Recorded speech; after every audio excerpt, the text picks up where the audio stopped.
시청자 여러분 안녕하십니까? VOA 뉴스투데이 시작합니다.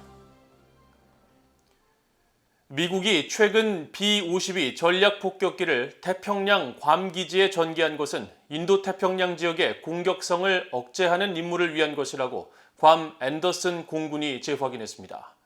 또 핵탄두 탑재가 가능한 전략폭격기 B-52는 미국의 3대 핵전력 가운데 가장 유연한 병력이라고 강조했습니다. 첫 소식 이조은 기자가 보도합니다. 북한이 지난 1월 괌을 사정권에 둔 중장거리 탄도미사일 등 잇따른 미사일 시험 발사를 강행한 이후 미국 공군은 본토에 있던 전략폭격기 B-52 4대를 괌에 전개했습니다. 전략폭격기 B-52는 핵탄두 탑재가 가능한 전략 핵추진 잠수함, 대륙간 탄도미사일 ICBM과 함께 미국의 3대 핵전력 가운데 하나입니다. 태평양 괌 앤더슨 공군기지의 KT 물로 공보실장은 20일 VOA에 보낸 답변을 통해 이번 B-52 전략폭격기 전개는 인도태평양 지역의 공격성을 억제하기 위한 조치라고 밝혔습니다. 또 전략폭격기의 괌 전개가 수행하는 폭격기 기동부대의 임무는 미국 공군이 전 세계 어느 곳에서 언제든지 작전을 수행할 수 있는 능력을 보여줌으로써 합동군의 살상력에 기여하고 인도태평양 지역에서의 공격성을 억제한다고 밝혔습니다. 이어 이 같은 폭격기 기동부대의 임무는 미국 영토와 영내 동맹국, 파트너의 안전을 보장하기 위한 노력의 일환으로 정례적이라고 설명했습니다.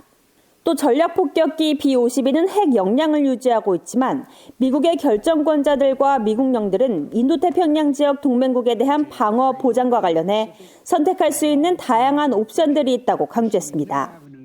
그러면서 전략폭격기 B-52는 폭격기로 핵 추진 잠수함과 ICBM 등 3대 핵전력 중 가장 유연함을 보여준다며 지상은 물론 해상 억지력을 입증하는 역할을 한다고 강조했습니다.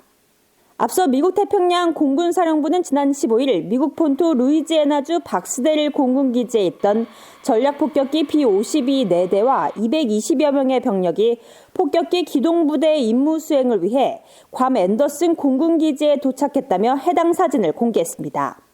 미국은 트럼프 행정부 시절인 2018년 국방전략에 따라 상시 순환 배치됐던 병력을 필요한 시점과 속도에 따라 전개하는 역동적 병력 전개 전략을 구사하고 있으며 이번 전략폭격기 B-52의 괌 전개도 그 일환입니다.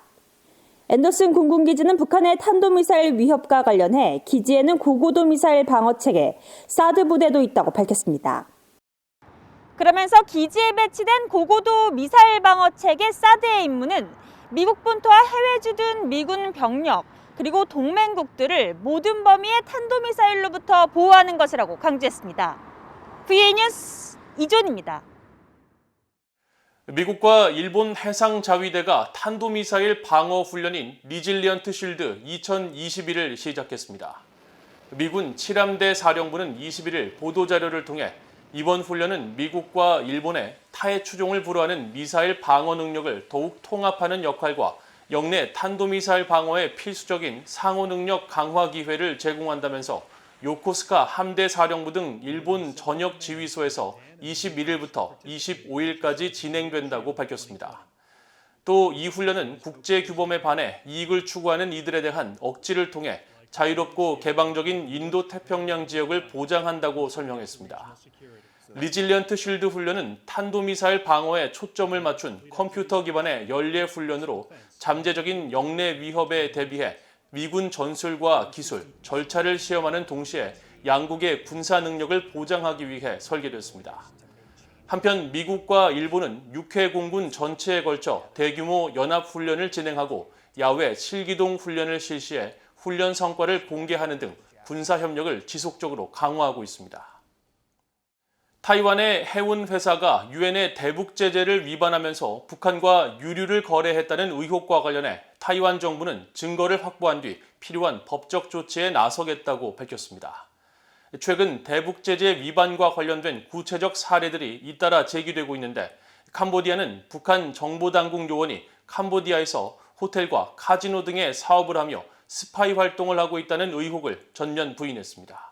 박형주 기자가 취재했습니다. 타이완 외교부는 22일 타이완의 한 해운회사가 지난해 북한에 대한 유류 공급을 지원하며 대북 제재를 위반했다는 언론 보도에 대한 BOA의 논평 요청에 관련 보도를 주목하고 있다며 타이완 관계당국은 구체적인 증거를 확보한 후 국제적인 조사와 제재 준수를 보장하기 위해 필요한 법적 조치를 즉각 취할 것이라고 밝혔습니다. 또 타이완은 국제사회의 책임있는 일원으로 대북 제재에 관한 유엔 안보리 결의를 항상 준수해왔다고 강조하고 특히 2017년 이후 타이완은 북한과의 교역은 물론 어선 선원으로 북한인을 고용하는 것도 금지하고 있다고 설명했습니다. 앞서 북한 전문 매체 NK뉴스는 자체 입수한 유엔 안보리 대북제재위원회 전문가 패널 보고서를 토대로 타이완 해운회사 챙천이 위장회사를 앞세워 유조선 선월드와 스카이베누스를 통해 선박간 불법 환적 방식으로 북한에 유류를 공급하는 데 관여했다고 보도했습니다. 이 해운회사는 평양과의 현금 거래와 유류의 최종 목적지를 모호하게 하기 위해 여러 개의 위장회사를 설립하며 지난해 북한과 유류 수만 톤을 거래한 것으로 알려졌습니다. 특히 선워드 유조선은 지난해 3월 말과 4월 초 사이 적어도 4차례에 걸쳐 선박간 환적에 관여했고 신평 2호, 안산 1호, 3종 2호 등 북한 선박이 유류를 실어 날랐다고 유엔 전문가 패널 보고서는 지적했다고 NK뉴스는 전했습니다. 유엔 안보리 산하 대북제재위원회 전문가 패널은 이 같은 내용 등이 포함된 연례 보고서 초안을 이달 초 대북제재위에 제출했습니다. 한편 이 보고서에는 북한 공작원이 2020년 중반까지 캄보디아에서 호텔과 카지노, 여행사, 식당, 술집 등을 운영하도록 캄보디아 정부가 허용해 북한의 정보활동과 불법 경제활동을 방조했다는 지적도 담긴 것으로 전해지자 캄보디아 정부는 해당 의혹을 전면 부인했습니다. 캄보디아 외교부는 17일 보도자료를 통해 캄보디아는 모든 유엔 안보리 대북 결의를 준수하며 자국 내 북한 사업장과 은행 계좌를 모두 폐쇄했고 북한인 근로자에 대한 노동허가 발급도 중단했다고 밝혔습니다. 특히 지난 2019년 6월 캄보디아 상무부가 북한 회사인 글로리 월드와이드 글로우의 등록을 취소한 데 이어 12월에는 다른 북한 기업의 등록도 모두 취소하고 북한 관련 식당 8곳도 등록 취소 후 폐쇄됐다고 설명했습니다. 그러면서 대량 살상 무기 WMD의 완전한 제거를 위해 캄보디아는 항상 대량 살상 무기 비확산을 지지한다는 확고한 입장을 고수해왔으며 유엔 안보리 대북 제재 결의를 충실히 이행하고 있다고 강조했습니다. BOA 뉴스 박형주입니다. 한국인 10명 중 7명은 자체 핵무기 개발을 지지하고 있으며 80% 이상은 북한이 핵을 포기하지 않을 것으로 생각하는 것으로 나타났습니다. 미국의 민간 연구단체인 시카고 국제문제협의회는 21일 발표한 여론조사에서 한국 리서치에 의뢰해 지난해 12월 1일부터 4일까지 한국의 18세 이상 성인 1,500명을 대상으로 조사한 결과 응답자의 71%는 한국이 자체 핵무기를 개발하는 것을 지지했으며 26%만이 반대하는 것으로 나타났다고 밝혔습니다. 또 미국의 핵무기를 한국에 배치하는 데 대해서는 56%가 지지했으며 자체 개발과 미국 핵 배치 중 어떤 것을 선호하냐는 질문에는 67%가 자체 개발을 선호해 미국 핵 배치를 선호한다는 응답 9%보다 훨씬 많았습니다. 또 북한이 핵무기를 포기할 것으로 보느냐는 질문에는 그렇지 않다는 답변이 82%로 압도적으로 많았으며 한국의 안보에 위협적인 나라로는 북한이 46%, 중국 33%, 일본 10% 순으로 꼽혔습니다.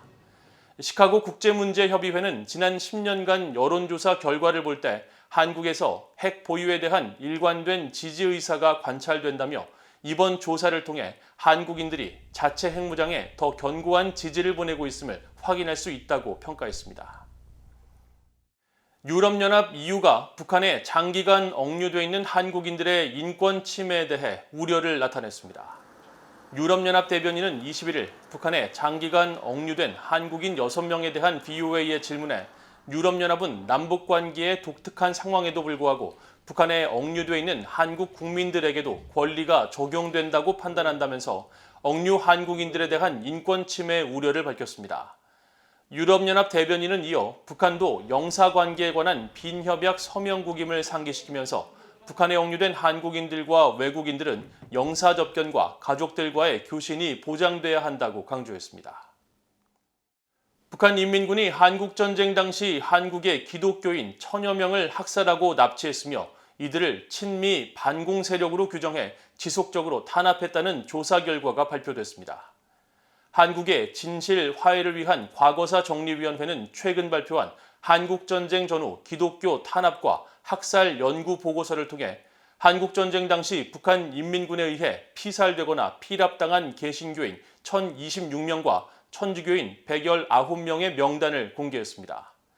보고서는 특히 문헌조사와 관련자 증언, 연구자료 수집과 방문조사 등을 통해 총 1145명 중 903명이 학살당하고 207명이 납치됐음을 확인했다면서 1950년 9월 연합군의 인천 상륙작전 성공 이후 북한 인민군의 퇴각 과정에서 집단 학살을 당하는 등 가장 많은 피해가 발생한 것으로 조사됐다고 밝혔습니다. 보고서는 또 지역별로 충청남도와 전라북도, 전라남도에서 기독교인들에 대한 집단 학살 피해가 가장 컸으며 관련 문헌 등을 바탕으로 한국전쟁 당시 북한 당국이 기독교인들을 친미 반공 세력으로 규정하고 지속적이고 계획적으로 탄압해왔던 것으로 확인됐다고 지적했습니다. 이상으로 VOA 뉴스투데이를 모두 마칩니다. 시청해주신 여러분 고맙습니다.